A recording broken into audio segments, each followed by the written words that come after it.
Taiwan, where China's been carrying out war games and drills for weeks, right since US House Speaker Nancy Pelosi made a two-day visit to the capital, Taipei, earlier this month.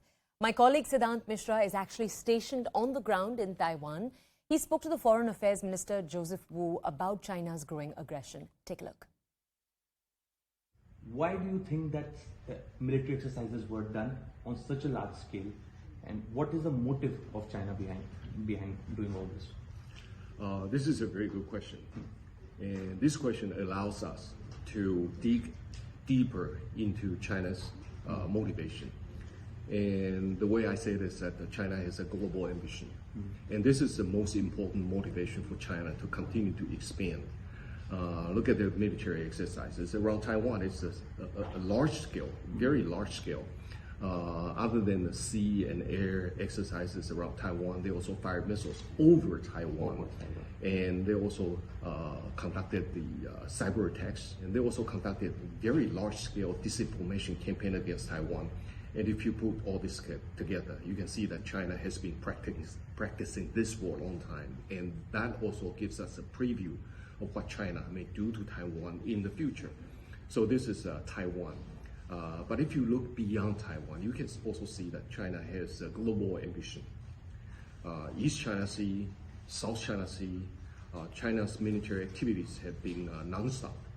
For example, in the East China Sea, the Chinese are sending their Coast Guard ships or their naval vessels to expel the Japanese fishing boats in the disputed area.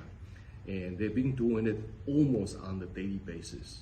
And in the South China Sea, now the Chinese are building their tiny little rocks into major military bases in violation of UNCLOS. Yeah. And other than that, they also send their naval ships to patrol the whole region. So the Chinese ambition in the South China Sea is also very clear to all of us. Their ambition is far beyond all this region, all these waters around Taiwan. Let me just give you some examples of China's ambition in the Indian Ocean.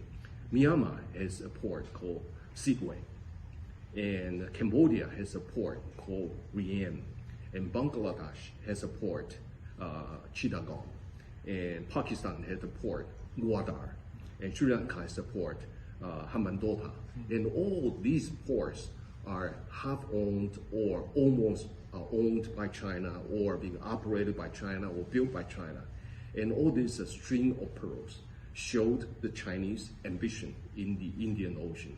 And under these kinds of circumstances, Taiwan, unfortunately, is being put on the spotlight.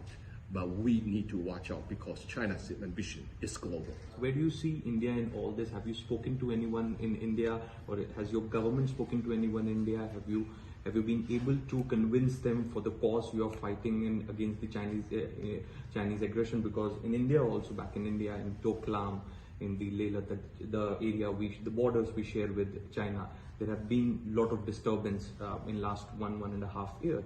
So looking at the situation scenario, our situation is same. Even India is also going and is a victim of Chinese aggression. How do you see this, and have you contacted anyone back in India? Like, have you spoken to your government? We have a representative office in New Delhi, and that is how we have some contacts with Indian friends. And our office in India has been working very hard in speaking with various people, and we try to explain to friends in India about the situation Taiwan is in, and through that kind of contact, we do know the perspective of India on the cross-strait crisis. And the most important of all, we need to reach out to the Indian friends, regular Indian people. And your visit to Taiwan happens to be a wonderful channel for us to be able to speak directly to the Indian people.